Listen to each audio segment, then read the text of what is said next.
ہمارے پیارے نبی حضور پاک صلی اللہ علیہ وسلم کا آخری خطبہ۔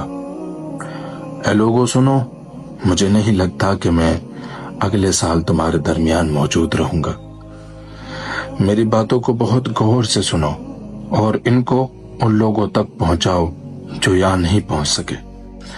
کسی کو تنگ نہ کرو، کسی کا نقصان نہ کرو، تاکہ تم بھی محفوظ رہو۔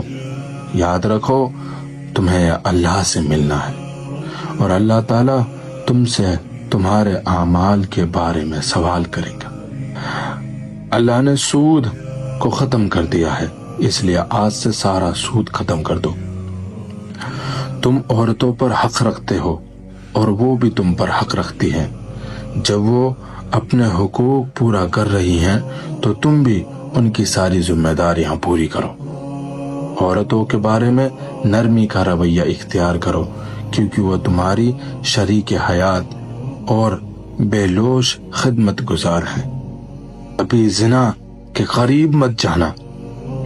لوگو میری بات غور سے سنو، صرف اللہ کی عبادت کرو، 5 فرض نمازیں پوری کرو، رمضان کے روزے رکھو، زکوٰۃ ادا کرتے رہو، اگر استطاعت ہو تو حج کرو۔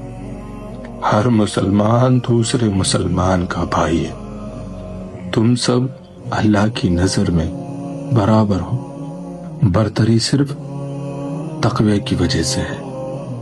یاد رکھو تم سب کو ایک دن اللہ کے سامنے اپنے اعمال کا جواب دہی کے لیے حاضر ہونا ہے۔ خبردار رہو، میرے بعد گمراہ نہ ہو جانا۔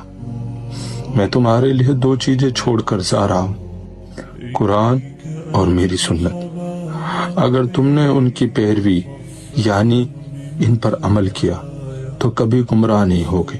یاد رکھنا میرے بعد کوئی نبی نہیں آنے والا اور نہ ہی کوئی دین لایا جائے گا۔ میری باتیں اچھی طرح سمجھ لو۔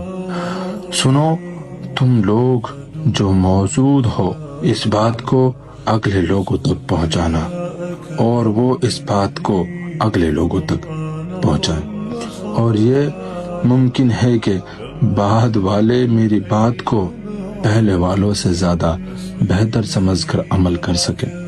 پھر آپ نے آسمان کی طرف اپنا مبارک چہرہ اٹھایا اور کہا، اے اللہ گواہ رہنا، میں نے تیرا پیغام تیرے بندوں تک پہنچا دی۔ میں اپنے نبی صلی اللہ علیہ وسلم کا فرمان آپ تک پہنچا دی۔ اب اسے آگے پہنچانے کی ذمہ داری آپ کی ہے۔